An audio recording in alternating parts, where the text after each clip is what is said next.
Very pleased to be joined this morning by Prem Thakker. He's a reporter for The Intercept, who, as I mentioned, has been covering these Columbia University protests for quite some time. Great to have you, Prem. Welcome. Good to see you, man. Happy to be here. Thank you. So we all were witness to some extraordinary scenes coming out of the campus grounds over the weekend. Let's go ahead and put this up on the screen, and maybe you can tell us what we see here. It's the New York Police Department coming in to arrest what appear to be peaceful student protesters. Just give us a little bit of what we're looking at and what the backstory is here. Yeah, so on Wednesday, as many people know, last week, Columbia administrators, including Columbia President Minouche Shafik, had been called to Congress to testify in front of the hearing, the House committee that has been hosting hearings on anti-Semitism.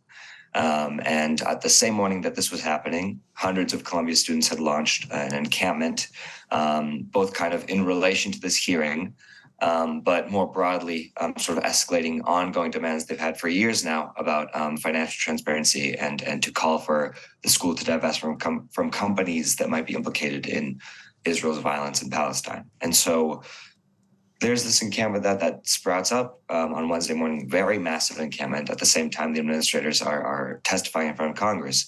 At this hearing, of course, I was at the hearing live, but, you know, as many people were just following through Twitter and C-SPAN, if that's your choice, these members of Congress, especially Republicans, had really gotten Columbia administrators to agree to this premise that more needed to be done in response to these students. And so you see the day after, Thursday, Columbia acts on those premises and sends the NYPD to sort of sweep out this encampment and begin conducting arrests, of which I believe over 100 students were arrested. I believe 50-odd students from Barnard, the women's college at Columbia, and then 30-odd Columbia students. And I think this number has probably grown since then, were also suspended.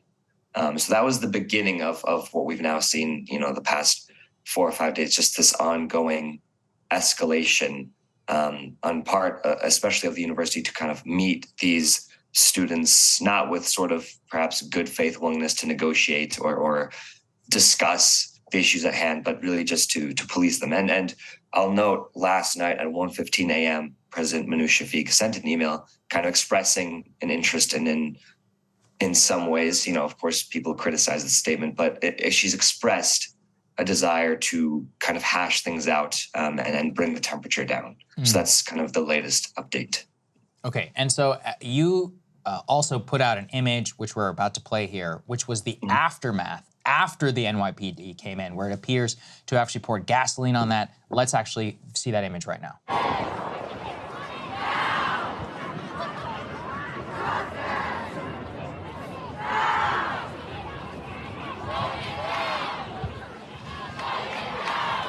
And so, Prem, that image underscored that it actually ended up increasing the amount of protesters. It's drawn attention now. What is the current status quo? And give us some background, because things now have reached the national discourse level. We've seen people calling for the National Guard to be brought in, the NYPD, Mayor Eric Adams. Actually, I think we have that statement out there. F7, guys, if we can put that up there on the screen.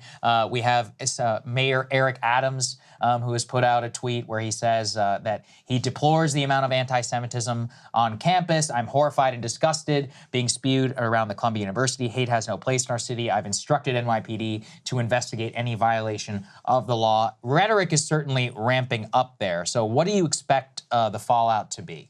Yeah, so for context, in the past day or two, there have been instances of alleged, you know, anti-Semitism that have been circulating throughout the internet.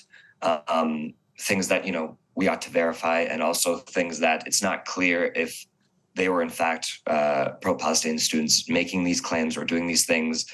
There's concern, as with protests, especially with regards to Israel-Palestine, for years of potential infiltration / false flags. You know, we're not sure. But regardless, in any case, those instances have helped propel numerous members of Congress, even the White House, as you saw, Eric Adams, as well as Governor Kathy Hochul, to issue statements essentially condemning the student protesters in all sorts of ways, whether it's, you know, describing them or comparing them to possibly being terrorist sympathizers, or at least echoing terrorist rhetoric. I believe John Fetterman had a much more direct comparison that if you gave these students tiki torches, they'd be unmistakable from the Charlottesville Unite the Right rally. But regardless, that has definitely, I think, probably prompted this late night statement from Manoush Shafiq. And so as far as how students and faculty members are navigating this today, all classes are virtual, I think, as the administration tries to figure out what to do today. As well, faculty starting yesterday had a very hard time getting around campus. Their ID access to buildings, a lot of faculty are reporting, was either severely hindered or even just blocked, and they had to be escorted to buildings. And that change was made kind of spontaneously, which means students and faculty who had, whether it was a notebook or project in various buildings, they couldn't really go to get those things. So I think everything is kind of being done by the seat of their pants. In terms of how far this is spreading, to your point, Saagar, after the NYPD was authorized to come in and arrest students, that set off hundreds more students to have more interest just in Columbia's campus, but also now students throughout the country who have already also been protesting against perhaps university involvement or investment in Israel's violence. They've been escalating too. Schools, and these aren't just Ivy League schools that are often, seen as the centrifuge of these actions. There's the University of North Carolina, there's Michigan University as of today that's doing an encampment, Miami University in Oxford, Ohio, which I love to say the full sentence of because it's a very silly series of words. But there's a lot of schools across the country that now are being host to actions that are not just in solidarity with these Columbia students, but really just ramping up their own actions to say, well, if Columbia can do this too, Columbia students, I should say, then we ought to be escalating as well, is kind of the mindset of these students. Prem, have you seen any evidence that anti-Semitism is one of the core emotions or goals that are fueling these protest movements across a variety of college campuses? So I've been speaking to students all across the country throughout the past 6 months. And I think as in any case, of course, individual instances of anti-Semitism would surely happen in any place because reality check, there are anti-Semitic people in this country and in this world. But in terms of this specific protest movement, what we've seen at the Columbia protests, what we've seen at protests throughout the past 6 months, throughout past years, is that it's very much both just visually, if you take a look, but also in terms of their rhetoric, in terms of what they want. It's a multiracial, interfaith group of people that really just seem fired up by the idea that their schools, their elected officials, the people that they trust or just simply pay, are implicated in what they see as a state, a government that's committing apartheid, that's committing violence, that they might be financially implicated or institutionally implicated. That seems to be the driving force for all these protesters, for the most part, as sort of an organization, as a group of people that are coming together for goals. It's to not allow the images that they've seen over the past 6 months, especially, to continue. And as a lot of anti-Zionist Jewish people say, not in their name either. Mm-hmm. So we have yet seen, though, the chief rabbi at Columbia, F5, who can please put that up there on the screen, where the chief rabbi has put out a message to the more than 290 Jewish students at Columbia University yesterday morning, recommending that they go home until it is safe again for them on campus. So is there any evidence that any of these students are unsafe on their campus? Yeah, so I think similarly, again, I would say that, there could very well be individual instances of anti-Semitism that students are facing, and if they're reporting them to their own, whether it's their faith leaders or campus leaders, as the administration has recommended, then of course some of those leaders will say, hey, I personally don't think it's safe. For what it's worth, there have been also lots of Jewish students and Jewish student leaders and faculty members as well that are pushing back against that. Quite severely, especially given that many of the people within the encampment themselves are either Israeli or Jewish. So, I'm not going to, as an individual reporter, say who should or shouldn't feel safe generally for their own individual sake. But in terms of the campus as a whole, I think if we're going to look for documented instances of violence that have been committed, of course, one of the main ones that's been on people's mind is, of course, the incident in January, where students were sprayed with some sort of chemical. It's not been confirmed what, at a rally for Gaza. That's one of the more prominent instances of violence against students. And nevertheless, those students continue to organize and be together. I believe the Craft Center as well, which is a big space for Jewish students, has encouraged students to sort of, or to not exit campus in this way. Because I think, they want to, make sure that they provide a space for students as well, in case students are feeling, distressed. But I think, for one, especially politicians to operate on this presumption that Columbia and other college campuses are not a safe place for Jewish people or Israeli people, are really teeing off on these sort of viral claims of individual instances, and are not entertaining the fact that there are scores of Jewish and Israeli students and students of all backgrounds that not only feel safe on campus, but feel empowered on campus because that they're of this organizing together.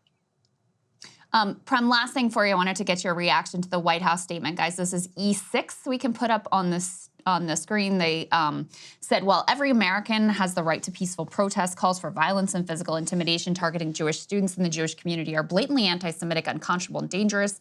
They have absolutely no place on any college campus or anywhere in the USA, and echoing the rhetoric of terrorist organizations, especially in the wake of the worst massacre committed against the Jewish people since the Holocaust, is despicable. We condemn these statements in the strongest terms. How would you compare this reaction to the White House to reported isolated comments of random protesters near college campuses? How would you compare that reaction to the reaction they had, for example, to a member of Congress calling for Gaza to be nuked, or another one saying goodbye Palestine, or another one saying there are no innocent Gazans? I think your question kind of lays out the answer itself. This is actually something we had reported on 2 weeks ago, just going through every single sort of anti-Palestinian thing that a member of Congress had said over the past 6 months. And of course, that list could not be all-inclusive just because it's so normalized. But this administration has not issued any sort of direct formal response or statement with regards to that growing pile of just vicious anti-Palestinian rhetoric, as Lindsey Graham saying to level the place, Tom Cotton saying Israel can bounce the rubble in Gaza, as you gestured to, numerous representatives saying to, we're going to turn it into a parking lot. Representative Brian Mast, who famously wore his IDF uniform to Congress, which I'm not sure how usual it is for an American member of Congress to wear a foreign military uniform to the halls of Congress, but he had compared Palestinian civilians to Nazis and has said other vicious things as well. This administration has not issued any sort of formal statement on it, let alone, rhetorically or politically exhibited any sort of counter to that idea. Those things kind of exist in the ether, and it's not sort of evidently clear in the same way that the Biden administration has issued many, many, many statements about October 7th, about condemning Hamas, about anti-Semitism, which is all good and great. You should be making those evidence statements on violence and